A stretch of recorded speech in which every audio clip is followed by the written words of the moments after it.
What is up, everybody? Today I want to talk to you about a key concept in Aquinas called Esse, or the act of existence.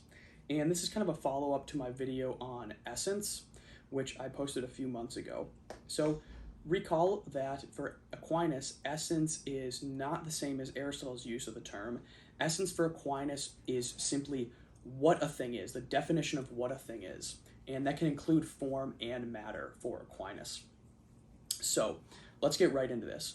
What exactly is going on here with this term esse? If you talk to Thomists, or if you read some Thomistic secondary literature, you're probably going to come across this word esse, which is often left untranslated, meaning that it's left rendered as esse, which is a Latin term in the papers that you'll read often. So let's think about it. Let's start to think about it this way. Suppose that you have a pet, and you hire a team of scientists to study everything that they can about this pet. And so say you have a dog. So you have this team of scientists that composes a multi-volume work, this massive tome on your dog. And you read it, and you know everything there is to know about your dog. You know everything there is to know about dogs in general, and your dog specifically. So you have just total knowledge of what your dog is. Or in other words, you have just total, utter knowledge of your dog's essence. All that there is to know possibly about it. Would you know that your dog is alive or dead? In other words, say that you leave your dog at home and you go out on a family vacation. While you're on that vacation, with all the knowledge that you have gathered from these scientists, would you know if your dog exists or not? i.e., whether or not your dog is alive or dead? Well, no, you wouldn't. So think about that, because that's quite interesting, actually. And what it points to is this. What your dog is, the essence of your dog, seems to be different than your dog as an existent. So Aquinas talks about this in De Ente and Essentia, chapter 3, with regard to a phoenix. He gives a similar argument to the one that I just gave. But he draws the conclusion that essence and existence are in fact distinct. And you can give a little bit of an argument for this in premise-conclusion format. So here's how I would render it. The act of understanding the essence of a dog and the dog itself are two distinct acts of understanding, as has been proven by that thought experiment I gave. Yet a difference in the act of understanding implies a difference in object. So therefore we can draw the conclusion that essence and existence are different. This is quite interesting, actually. This is really, really something to sit and think about. So you should pause that video and think about that for a sec, but I'm going to give you another experiment with this golf head cover here, another thought experiment with this golf head cover here. So look at this golf head cover. It's a Scotty Cameron Titleist American Flag US Open Edition head cover, right? Now, I can know about this. I can know its formal cause, material cause, efficient cause, final cause. I can know, tons of stuff about this. But that form, or that essence, okay, those are two distinct things. Give me 1 sec to spell that out.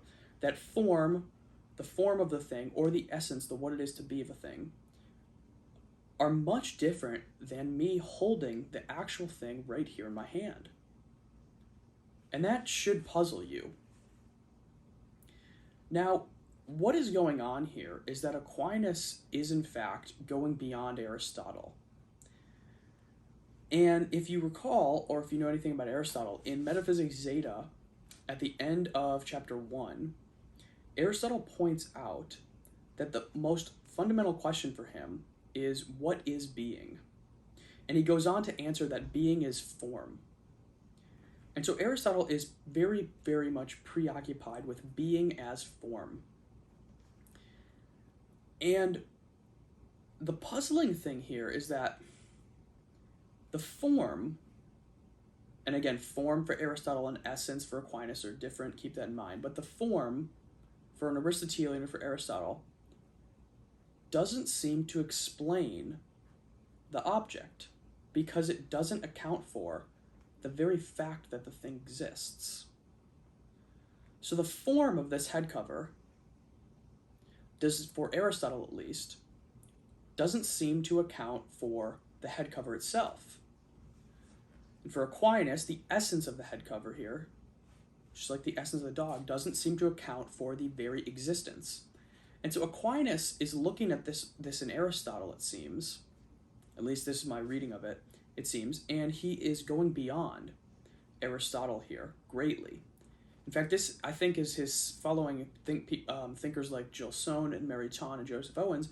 I think that this is Thomas's, one of his most seminal contributions to philosophy, is that he goes beyond Aristotle in noticing that the form, at least for Aristotle, and the essence for Aquinas of a thing don't account for a complete explanation of what the thing is.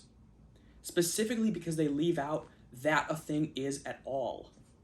Okay, pause the video, go back, listen to that sentence, write it down, burn it into your memory. That is very important. I couldn't have stated it better than that. So let me read a short thing here. So basically what Aquinas does with these kind of arguments that I've touched on and this transcending of Aristotle is he's established what seems to be a distinction between the essence of a thing, which is what it is, the what it is of a thing, which is its essence, and its existence, or that by which it is, which is the esse. So let's talk about that before I close. So we've noticed that there's a difference between what a thing is, its essence, or for Aristotle, its form, and its existence here. And so Aquinas calls this existence, he calls it esse. And in his commentary on the De Hebdomadibus of Boethius, he points out, there's a long passage. I'm not going to read it because it's quite long, but it's lecture 2. If you want to go look up Aquinas' commentary on the De Hebdomadibus of Boethius, it's going to be lecture 2. And Aquinas is commentating on Boethius's work here. And Aquinas points out that esse is the act in which a thing is. So the difference between the essence of this head cover, or the essence of your dog, and me holding it in my hand right now, is that this head cover is exercising an act of existence. And so this is really important to keep in mind. The difference between the form of this cover, or the form of your dog, or in Aristotelian language, or in Thomistic language, the difference between the essence of this, or the essence of your dog, and the fact that the thing is at all, that you can hold it, touch it, everything, is that such things exercise esse. They exercise existence. They exercise an act. They are acting. This is an act of existence that this thing is exercising. At least that's Thomas's reading. Okay, so actually I will read this because this is quite illuminating for you. So let me read this passage from Boethius, from the commentary.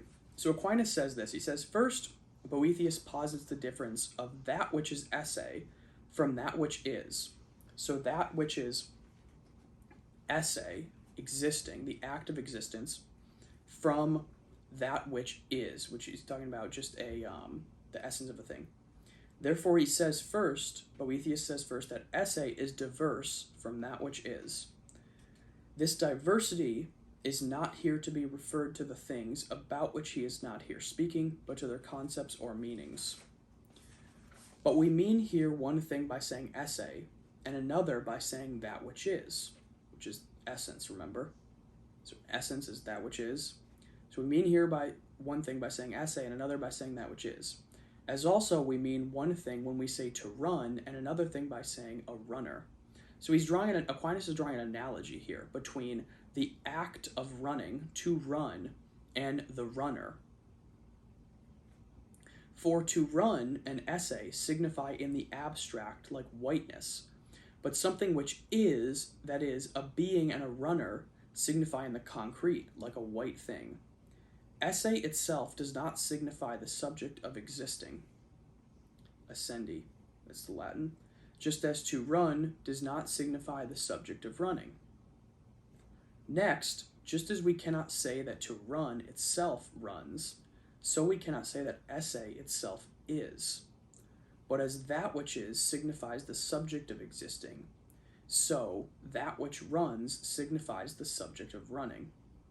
And thus, just as we can say of that which runs, or of a runner that it runs, insofar as it is subjected to running and participates in it, so we can say that a being, an ens in Latin, so a being, or that which is, insofar as it participates in the act of existing.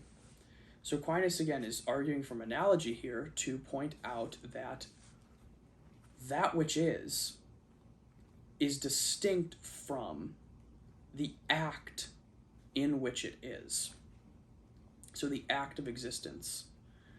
Okay, so we have made a distinction here, and this is, I think, a parallel text. There are some differences between this and the De Ente and Essentia, which is really kind of what I first got introduced to when I was learning about this distinction. But there are a few distinctions here, but the general thing is that things exercise an act, for Aquinas, things exercise an act of existence. They participate in existence, and that is why they are at all.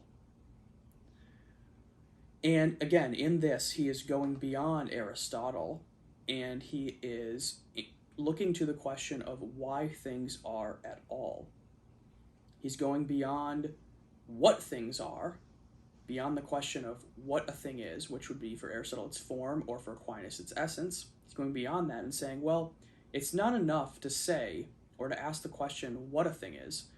We have to look at and think about why the thing is. And I think in this, he really has some similarities to Plotinus and Proclus, but really what I think that you should take away is that it's kind of amazing to think that things around us, simple objects, exist. It's a wonder to think about. And you should reflect on how the essence, the what it is to be a thing, seems to be different from that a thing is at all. Now, what is that difference? Again, for Aquinas, that difference is esse, because esse is the act of existence that a thing participates in, and that which it is by. So again, for Aquinas, the difference between the essence of a thing and the very fact that this thing is at all, that you can hold it, is in fact that this thing participates in existence. This thing exercises an act of existing. So I hope that kind of cleared up some stuff. I know this is extremely difficult. I can't say I even fully understand it, but we can read the texts and think about some examples and try to do our best. But yeah, if you have any questions, comments below, or drop them below and I will try to answer them. But that seems to me to be what Aquinas means by esse. So thanks for watching.